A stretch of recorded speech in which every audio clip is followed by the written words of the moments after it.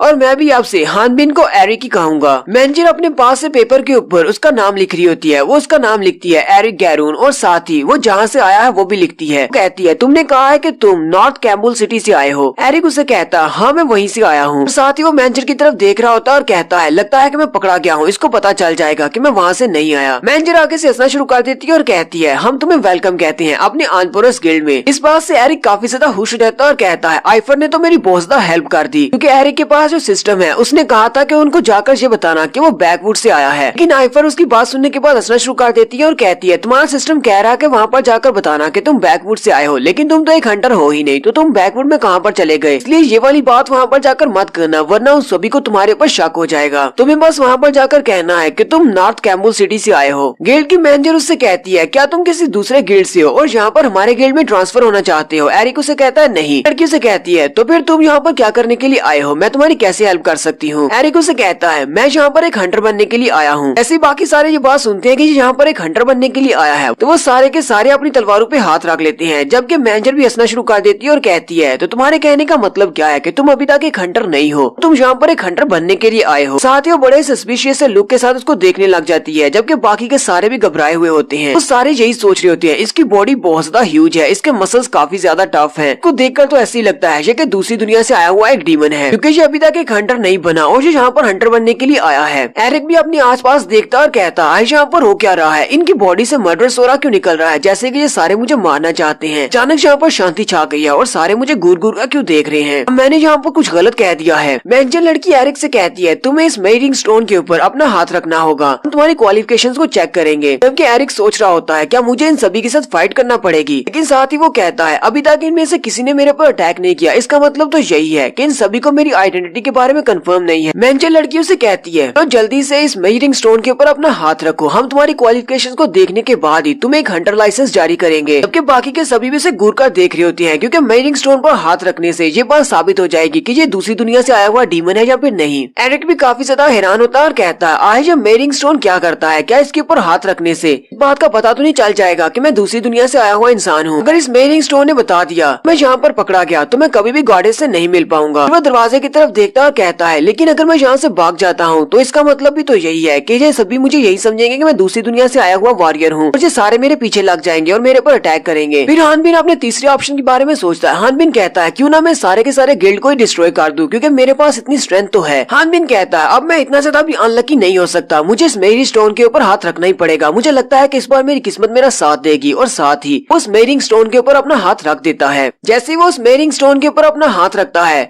मेयरिंग stone के ऊपर उसका लेवल लिखा आता है, उसमें लिखा होता है स्वर्ड्समैन लेवल 5। मैनेजर लड़की भी आगे बढ़ती है और उस मेजरमेंट वाले स्टोन की तरफ घूर घूर कर देख रही होती है, जबकि बाकी के सारे भी उसी स्टोन की तरफ देख रहे होते हैं और वो सारे के सारे बहुत ज्यादा घबराए हुए होते हैं। लेकिन जैसे वो मेयरिंग स्टोन पर लेवल 5 देखते हैं वो सारे के सारे जोर से हंसना शुरू कर देते हैं, और फिर पूरे के पूरे गिल्ड में जितने लोग होते हैं वो सारे के सारे जोर जोर से हंस रहे होते हैं। हानबिन इस बात से बहुत ज्यादा हैरान होता है और कहता है यहाँ पर हो क्या रहा है? वो सारे कहते हैं हमें तो लगा था ये दूसरी दुनिया से आया हुआ एक डीमन है। हानबिन जो लड़की की तरफ देखता है तो वो भी अपने मुंह पे हाथ रख के हंस रही होती है। हानबिन उसे कहता है क्या हुआ, क्या मेरी क्वालिफिकेशंस के साथ कुछ गलत है? वो लड़की उसे कहती है प्लीज मुझे माफ कर देना, मैंने तुमसे पहले लो लेवल का बंदा कभी नहीं देखा। फिर वो हंसना बंद करती है और उसे कहती है असल में बात यह है कि यहाँ पर जितने भी लोग आते हैं एक हंटर के लिए रजिस्टर करने के लिए, वैसे ज्यादातर दूसरी दुनिया से आए हुए इंसान होते हैं। हम लोग इस मेजरमेंट स्टोन को यूज करते हैं उनके लेवल को देखने के लिए। तुम्हारी बॉडी शॉडी को देखकर हमें लगा था कि तुम दूसरी दुनिया से आए हुए इंसान हो, लेकिन तुम्हारा लेवल अगर इससे हाई होता तो फिर हम लोग इस बात को मान भी लेते। जबकि बाकी के सारे भी हंसते हुए एरिक से कहते हैं यहाँ पर दूसरी दुनिया के जितने भी डीमन आते हैं वो सारे के सारे लेवल 20 पर होते हैं। साथ ही वो यहाँ पर आकर एक ही बात कहते हैं कि वो लोग यहाँ पर हंटर बनने के लिए आए हैं, जैसे कि तुमने यहाँ पर आकर कहा है। लेकिन जब वो पहले से लेवल 20 पर हैं, तो उन सभी को एक हंटर बनने की क्या जरूरत है? यहाँ पर लेवल 5 होना इसके लिए बहुत ज्यादा लकी साबित हुआ। रेथिना कॉन्टिनेंट में आप तभी ट्रांसफर हो सकते हैं जब आपके पास लेवल 20 हो, और इसके पास तो लेवल 5 है। ये आसानी से स्क्रीनिंग टेस्ट को पास कर गया है। इस बात से काफी ज्यादा खुश होता है और उस लड़की से पूछता है रजिस्ट्रेशन कैसे करनी है। वो उसे कहती है रजिस्ट्रेशन फीस 300x है। 300x यहाँ तो एक्सपीरियंस पॉइंट्स है, यहाँ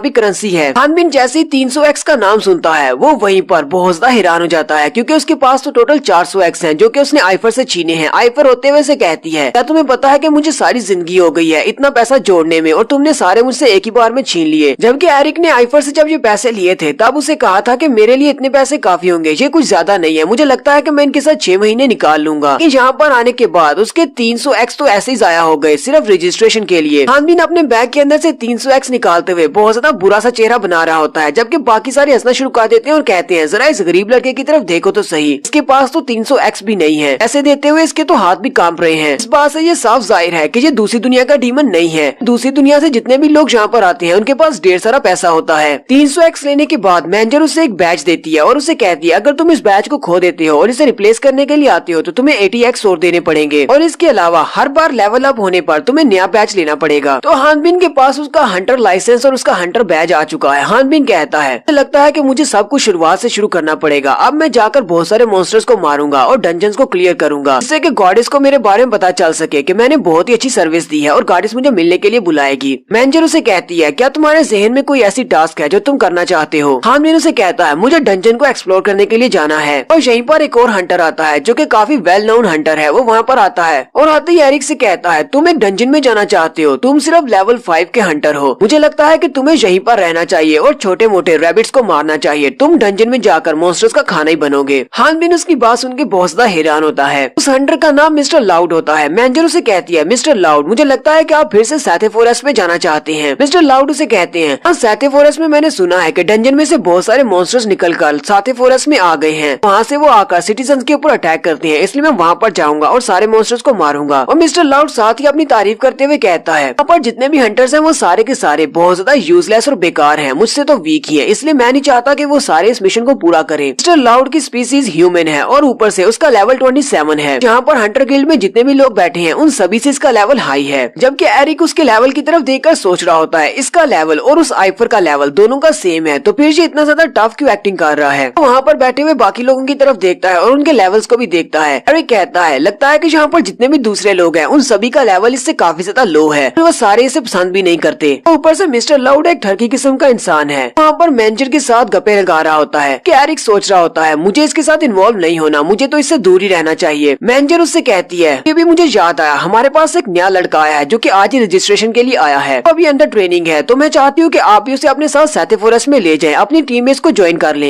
एरिक भी उसकी बात सुन के बहुत ज्यादा हैरान हो जाता है। मैनेजर उसे कहती है मिस्टर एरिक मुझे नहीं लगता कि आप अकेले वहाँ पर जाकर सैथे फॉरेस्ट में किसी मिशन को पूरा कर सकेंगे, इसलिए मिस्टर लाउड के साथ आपको जाना पड़ेगा, इतना आप ज्यादा सेफ भी रहेंगे। जहाँ पर मिस्टर लाउड की पार्टी सबसे ज्यादा बेस्ट पार्टी है, इनके साथ आप जाएंगे तो आपको पता चलेगा कि किस तरह मॉन्स्टर्स को मारना है और मॉन्स्टर्स की बॉडी से किस तरह क्रिस्टल्स निकालकर उनको बेचना है। हानबिन और भी ज्यादा हैरान होता है और सोच रहा होता है क्या वाकई में मुझे इस अजीब से इंसान के साथ किसी मिशन पर जाना पड़ेगा। क्योंकि मिस्टर लाउड भी हंसते हुए कहता है अब मुझे सोचना पड़ेगा कि मैं क्या करूं। मिस्टर लाउड अपने ग्रुप के एक मेंबर की तरफ देखता है और कहता है हमारे पास तो पहले से एक ग्रुप मेंबर है, वैसे तो मेरे ग्रुप में इस लड़के के लिए जरा भी जगह नहीं है। मिस्टर लाउड का नया मेंबर कहता है मेरा नाम अतीसे है और मेरा लेवल 25 है और मैं एक मेज हूँ, लेकिन असल में उसका लेवल 37 होता है। एक उसके लेवल की तरफ देखता है और कहता है ये बंदा कह रहा है कि इसका लेवल 25 है, जबकि मेरा सिस्टम बता रहा है कि इसका लेवल 37 है। हानबिन कहता है लगता है कि इस लड़की के पास अपनी कोई मजबूरी होगी अपने लेवल को छुपाने की। इसी की तरफ देख रहा होता है। अतीसे भी उसकी तरफ देखता है। असल में अतीसे एक लड़का है, लेकिन अभी तक मिस्टर लाउड और एरिक दोनों को इस बारे में नहीं पता, वो दोनों ही इसको लड़की समझ रहे हैं। एरिक अतीसे की तरफ देखने के बाद दूसरी तरफ चेहरा घुमा लेता है और कहता है कहीं मैंने इस लड़की को ज्यादा देर तक तो नहीं घूर दिया। वो कहता है चलो इस बात से क्या फर्क पड़ता है, वैसे भी मिस्टर लाउड ने कहा है कि उसकी पार्टी में जगह नहीं है, कौन सा इसकी पार्टी का मेंबर बनने वाला हूँ। जबकि मिस्टर लाउड वहीं पर एक्टिंग करना स्टार्ट करते हैं और कहते हैं अब जबकि मिस मैनेजर ने जो कि बहुत ही खूबसूरत है, आपने पर्सनली मुझसे रिक्वेस्ट किया है कि मुझे इस लड़के को अपनी पार्टी में ज्वाइन कर लेना चाहिए, फिर आप जैसी खूबसूरत लड़की की रिक्वेस्ट को मैं कैसे मना कर सकता हूँ। ठीक है मैं इस लड़के को अपने साथ ले जाऊंगा। एरिक इस बात से जरा भी खुश नहीं है, वो उसकी पार्टी को ज्वाइन नहीं करना चाहता क्योंकि उसे उस बंदे का कैरेक्टर बिल्कुल भी पसंद नहीं आया। वो दूसरी तरफ घूम जाता है। मिस्टर लाउड पीछे की तरफ घूमता है और उसे कहता है ओए लड़के जरा मेरी बात सुनो, तुमने अपने कंधे के ऊपर इतनी बड़ी तलवार क्यों उठा रखी है, तुम तो सिर्फ लेवल 5 हो, तुम्हें क्या लगता है कि तुम एक तलवारबाज बन सकते हो। कि एरिक सोच रहा होता है अगर मैं इसके साथ यहाँ पर फाइट करता हूँ तो ये मेरे हाथों से मरेगा। मिस्टर लाउड उसकी तलवार को उठाते हैं, उससे निकालने की कोशिश करते हैं, लेकिन वो तलवार बहुत ज्यादा भारी होती है और वो उसको उठा नहीं पाता। वो सोच रहा होता है आखिर यहाँ पर हो क्या रहा है, इसकी तलवार तो बहुत ज्यादा भारी है, लेकिन इसने इस तलवार को इतनी आसानी से कैसे उठाया हुआ है। ऐसे वो उसकी तलवार को छूता है। एरिक अपनी तलवार के हैंडल को पकड़ता है और उसे ऊपर की तरफ उठा देता है और उसे कहता है, तुम मेरी तलवार को हाथ क्यों लगा रहे हो। लेकिन मिस्टर लाउड ने क्योंकि उसकी तलवार को पकड़ा होता है, वो भी साथ ही ऊपर की तरफ उठ जाता है। जबकि गिल्ड में जितने भी लोग होते हैं वो मिस्टर लाउड को जरा भी पसंद नहीं करते। वो सारी चलाना शुरू कर देते हैं और कहते हैं, लेवल 5 तुम तो वाकई में बहुत ज्यादा स्ट्रॉन्ग हो, चलो जल्दी करो, इसके साथ फाइट करो और इसे मार डालो। जबकि वहीं पर ऊपर का सीन भी दिखाते हैं। ऊपर वाले माले पर भी एक और नई पार्टी बैठी होती है। उनके साथ भी एक काफी स्ट्रॉन्ग हंटर होता है जो कि इसी की तरफ देख रहा होता है। उस हंटर का नाम बुकी मैन होता है। बुकी मैन कहता है, तो फाइनली मुझे एक लड़का मिल ही गया, हमारी पार्टी के लिए बिल्कुल ठीक रहेगा। हान बिन अभी भी अपनी तलवार को ऊपर उठाकर खड़ा होता है, जबकि मिस्टर लाउड उसकी तलवार के साथ लटक रहे होते हैं। मैनेजर, लड़की और बाकी के सारे भी देखकर बहुत ज्यादा हैरान होते हैं कि आखिर लड़का कितना स्ट्रॉन्ग है। बुकी मैन भी उठकर नीचे आ जाता है और हान बिन की बॉडी को देखकर कहता है, तुम्हारी बॉडी तो काफी ज्यादा अच्छी है, तुमने काफी अच्छे मसल्स बना रखे हैं। मुझे लगता है कितनी अच्छी बॉडी के साथ तुम एक लेवल 10 के मॉन्स्टर को बड़ी आसानी से हरा पाओगे। मिस्टर लाउड चिल्लाकर उसे कहता है, बुकी मैन तुम यहाँ पर क्या कर रहे हो, दफा हो जाओ यहाँ से, ये बंदा मेरा है, मैंने इसको रिक्रूट किया है। बुकी मैन मिस्टर लाउड की बात को इग्नोर करते हुए एरिक से कहता है, मैंने सुना तुम्हारा नाम एरिक है, अगर तुम इससे फाइट करना चाहते हो तो कर सकते हो, लेकिन अगर तुम हमारे गिल्ड को तोड़ोगे फिर हम सभी तुम्हारे साथ फाइट करेंगे। एरिक पीछे की तरफ देखता है क्योंकि उसका कद काफी लंबा होता है और उसकी तलवार भी काफी लंबी है। उसकी तलवार ऊपर की तरफ से गिल्ड की छत के अंदर दंसी होती है। एरिक जल्दी से अपनी स्वर्ड को नीचे की तरफ करता है और कहता है, अरे नहीं नहीं, ये तो सिर्फ गलती से हो गया, मुझे यहाँ पर किसी से भी फाइट नहीं करनी, मैं तो यहाँ पर हंटर बनने के लिए आया हूँ। जैसे उसने अपनी तलवार को नीचे किया था, मिस्टर लाउड नीचे गिर जाता है। वो उसे कहता है, तुम सिर्फ लेवल 5 के एक छोटे से कीड़े मकोड़े हो, तुम्हें लगता है कि कोई भी हंटर गिल्ड अपनी पार्टी में तुम्हें लेना चाहेगा, मेरे अलावा कोई भी तुम्हें अपनी पार्टी में नहीं लेगा। एक लेवल 5 किसी भी मॉन्स्टर को नहीं मार सकता। अनबिन उसकी बातें सुनने के बाद सोच रहा होता है, इसने बिल्कुल ठीक कहा, मैं सिर्फ एक लेवल 5 हूँ, ऊपर से मेरे पास जितने पैसे थे वो सारे के सारे मैंने अपनी हंटर रजिस्ट्रेशन पर लगा दिए हैं, मैं आगे क्या करूंगा अगर कोई भी पार्टी वाला मुझे अपनी पार्टी में ज्वाइन नहीं करवाता। बुकी मैन उसे कहता है, तुम्हें परेशान होने की जरूरत नहीं है, तुम्हारी बॉडी काफी ज्यादा अच्छी है, इस बॉडी के साथ बहुत ही जल्दी तुम लेवल अप कर जाओगे, तुम हमेशा लेवल 5 पर नहीं रहने वाले। मुझे अपनी पार्टी के लिए किसी ऐसे बंदे की तलाश थी जिसकी बॉडी काफी ज्यादा मसल्ड हो और वो काफी ज्यादा स्ट्रॉन्ग हो, तो क्या तुम मेरी पार्टी को ज्वाइन करना चाहोगे। हानबिन उसकी बात सुनकर काफी ज्यादा हैरान होता है। बुकी मैन उसे कहता है, मुझे पता है कि इस तरह के मसल्स के लिए बहुत ज्यादा ट्रेनिंग करनी पड़ती है, तुम्हारा लेवल सिर्फ अभी तक 5 है क्योंकि तुम्हारे पास एक्सपीरियंस नहीं है, अगर तुम्हारी पार्टी को ज्वाइन करते हो तो तुम्हें काफी सारा एक्सपीरियंस मिलेगा और तुम लेवल अप करोगे। बुकी मैन का लेवल 25 है जबकि उसकी स्पीसीज भी ह्यूमन है। एरिक कहता है, इस बुकी मैन का लेवल भी काफी ज्यादा हाई है क्योंकि मैं एक दूसरी दुनिया से आया हुआ इंसान हूँ और मेरा सिस्टम मेरे लेवल को बहुत जल्दी अपडेट करता है, तो मेरा लेवल जल्दी अपडेट हो जाएगा, मुझे इनकी पार्टी के साथ ज्यादा दिन तक नहीं रहना पड़ेगा। बुकी मैन अपने पार्टी मेंबर्स से कहता है, मैंने इसको रिक्रूट कर लिया। वो सब भी थम्स अप करते हुए कहते हैं, हाँ क्यों नहीं। एरिक उन सभी से कहता है, तुम लोगों का बहुत बहुत शुक्रिया मुझे एक्सेप्ट करने के लिए। नेक्स्ट सीन में आनपुर सिटी के बिजनेस के बारे में बताया जाता है कि जहाँ पर लोग अपनी डेली लाइफ कैसे गुजारते हैं। तो बताया जाता है कि आनपुर सिटी में डेली लाइफ इसी तरह चलती है क्योंकि यहाँ पर एक तरफ तो साथे फॉरेस्ट है और दूसरी तरफ डंजन है। मॉन्स्टर्स को मारने पर यहाँ पर लोग पैसे कमाते हैं। यहाँ पर ज्यादातर बिजनेस हंटर्स और मॉन्स्टर्स की वजह से ही चलता है। हंटर्स मॉन्स्टर्स को मारते हैं और उनकी बॉडीज और उनकी हड्डियों के साथ बहुत सारे प्रोडक्ट्स बनते हैं। वो सारे जो मटेरियल्स बनते हैं उन्हीं को फिर हंटर्स खरीदते हैं। इसी तरह ये पैसों का साइकिल चलता रहता है। आनपुर सिटी के इर्द गिर्द सिर्फ दो ही तरह की डंजन है जहाँ पर मॉन्स्टर्स मिलते हैं। एक तो आइफन प्लेन्स की डंजन है जहाँ पर काफी सारे मॉन्स्टर्स होते हैं और दूसरा साथे फॉरेस्ट है। साथे फॉरेस्ट के इर्द गिर्द काफी सारे छोटे गाँव है जहाँ पर कभी कभी मॉन्स्टर्स निकल आते हैं क्योंकि उन्हें खाना चाहिए होता है और वो खाना ढूंढने के लिए वहाँ पर आते हैं। इसलिए वहाँ पर रहने वाले लोग अपने लिए रिक्वेस्ट करते हैं कि उन मॉन्स्टर्स को मारा जाए। ज्यादातर ऐसा होता नहीं है कि साथे फॉरेस्ट से मॉन्स्टर्स बाहर निकलकर आम लोगों पर अटैक करें। यहाँ पर बहुत ही कम रिक्वेस्ट आती है ऐसे मॉन्स्टर्स को मारने के लिए, लेकिन साथे फॉरेस्ट के अंदर काफी सारे ऐसे मॉन्स्टर्स हैं इनको मारने पर हंटर्स काफी सारा पैसा कमा सकते हैं। इसीलिए ज्यादातर हंटर्स साथे फॉरेस्ट की तरफ ही जाते हैं, लेकिन वो साथे फॉरेस्ट के डीप एरिया में नहीं जाते क्योंकि वहाँ पर भी काफी ज्यादा पावरफुल मॉन्स्टर्स हो सकते हैं। इस वक्त हमारा सीन साथे फॉरेस्ट के करीब एक गाँव का दिखाया जाता है जहाँ पर कुछ मॉन्स्टर्स ने अटैक किया है। बुकी मैन की पार्टी वहाँ पर उन मॉन्स्टर्स को इरेडिकेट करने के लिए गई है। यहाँ पर जो मॉन्स्टर्स है उनका नाम डी वोल्क है। ये काफी ज्यादा हाई लेवल के मॉन्स्टर्स होते हैं। ये सारे साथे फॉरेस्ट में ही रहते हैं। इनके पंजे बहुत ज्यादा मजबूत होते हैं। ये अपने पंजे से पत्थरों को तोड़ सकते हैं और किसी भी नॉर्मल इंसान की खोपड़ी को भी तोड़ सकते हैं। तो एक डी वोल्क मॉन्स्टर भागता हुआ बुकी मैन पर अटैक करने के लिए आगे बढ़ता है, जबकि बुकी मैन के हाथ में बड़ी सी शील्ड होती है क्योंकि वो अपने ग्रुप का टैंक है। वो अपनी शील्ड के साथ उसके अटैक को ब्लॉक करता है, साथ ही अपनी शील्ड को पीछे की तरफ धक्का देते हुए उसे पीछे की तरफ फेंक देता है। और पीछे फेंकने के बाद वो अपनी तलवार के साथ उसके ऊपर अटैक करने लगता है कि उसी वक्त एक डी वोल्क पीछे की तरफ से आता है और जंप करते हुए उस पर अटैक करने लगता है। बुकी मैन कहता है, ये लोग तो मेरे पर पिंसर अटैक कर रहे हैं, लगता है कि मैं काफी ज्यादा केयरलेस हो गया हूँ। और वो वहीं से पीछे की तरफ घूमता है और पीछे वाले मॉन्स्टर के ऊपर पहले अटैक करता है, साथ ही अपनी तलवार को उसकी गर्दन में दंसा देता है और वो वहीं पर मर जाता है। कि उसी वक्त उनके गिल्ड की दूसरी मेंबर जिसके पास एक बड़ा सा स्पीयर होता है, वो अपने स्पीयर को जमीन के अंदर गड़ाती है, एक बड़ी लकड़ी की तरह यूज करते हुए के साथ ऊपर की तरफ जंप करते हुए दूसरी तरफ आ जाती है और वो पहले वाले डीवॉल को मारती है जिसे उसने धक्का देकर पीछे की तरफ फेंका था। तो इस बूढ़ी औरत का नाम एम्बर बोनेट है और इसका लेवल 21 है।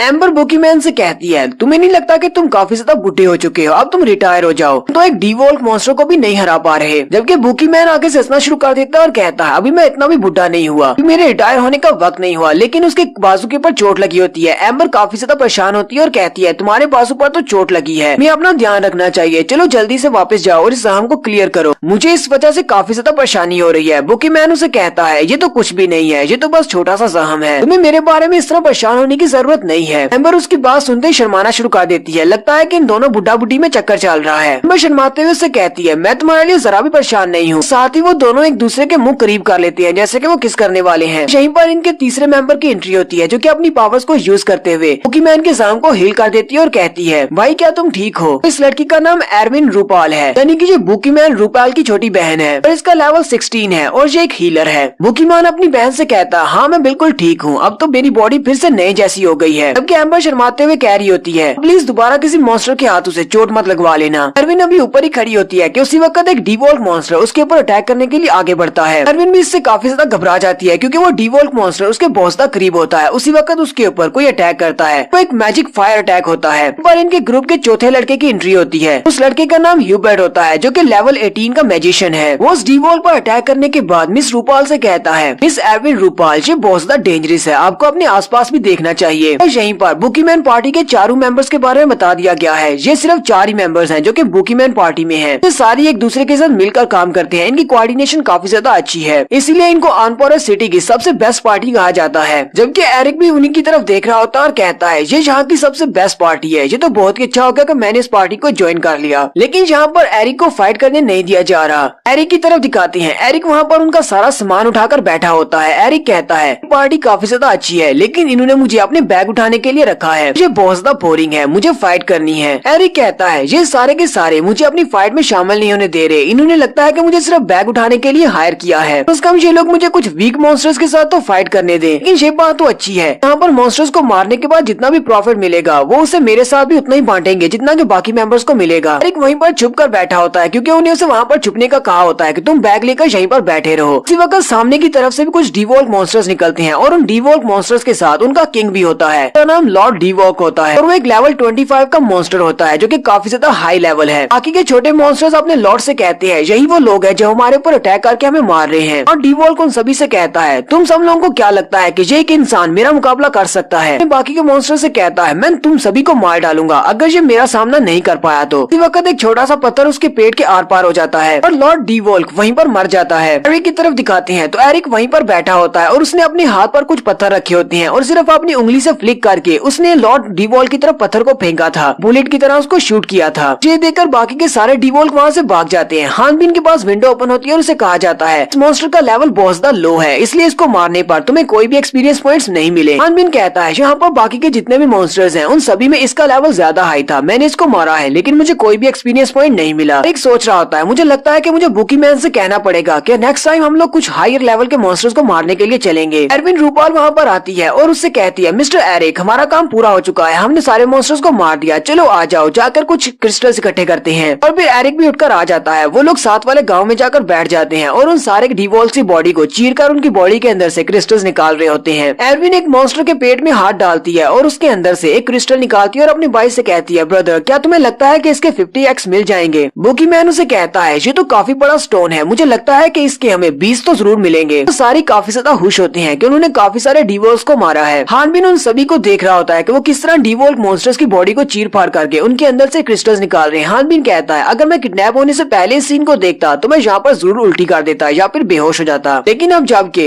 रॉक माउंटेन एरिया में मैंने बहुत सारे हेल डॉग्स की बॉडी को चीर फाड़ कर खाया है, मेरे लिए ये काम बिल्कुल भी मुश्किल नहीं है। बड़ी स्पीड के साथ उन सारे मॉन्स्टर्स को चीर रहा होता है और उनकी बॉडी के अंदर से क्रिस्टल निकाल रहा होता है। एरविन उसे कहती है, तुम तो बहुत ज्यादा फास्ट हो, क्या तुम पहले भी ये काम कर चुके हो? तो एरिक यहाँ पर उन्हें अपनी दर्द भरी कहानी सुनाना स्टार्ट करता है, लेकिन वो सारे उसकी कहानी को उल्टा समझते हैं। एरिक उसे कहता है, मैं पिछले 20 सालों से यही काम कर रहा हूँ। 20 साल का सुनते ही वो सारे के सारे उसकी बात सुनकर काफी ज्यादा इमोशनल हो जाते हैं और उसकी तरफ देख रहे होते हैं। वो उसे कहते हैं वैसे तुम्हारी उम्र कितनी है? एरिक उसे कहता है मेरी उम्र 24 साल है। साथ ही एरिक सोच रहा होता है जब मैं 24 इयर्स का था तभी मैं इस दुनिया में आया था और उसके बाद से मेरी उम्र बढ़ी ही नहीं। बुकी मैन उसे कहता है तुम्हें 20 साल से काम करते हुए हो गए हैं, इसका मतलब तुम 4 साल के थे जब तुमने ये काम स्टार्ट किया। तुम्हारे पेरेंट्स कहाँ पर हैं? एरिक उनसे कहता है मुझे 20 साल पहले किडनैप कर लिया गया था, इसलिए मुझे अपने पेरेंट्स के बारे में ज्यादा कुछ याद नहीं कि वो इस वक्त कहाँ पर है या फिर कैसे हैं। एरिक की ये वाली बात सुनते ही मिस एरविन और मिस एम्बर दोनों ही रोना शुरू कर देती हैं। वो बहुत ज्यादा इमोशनल हो जाती हैं। आपको लड़कियों के बारे में तो पता ही है। एरिक उनसे कहता है 20 साल से मैं यहीं पर हूँ क्योंकि मुझे किडनैप किया गया है, मुझे नहीं पता कि वापस घर कैसे जाना है। एरिक की ये सारी दर्द भरी कहानी सुनने के बाद वो सारे आगे बढ़ते हैं और उसे कहते हैं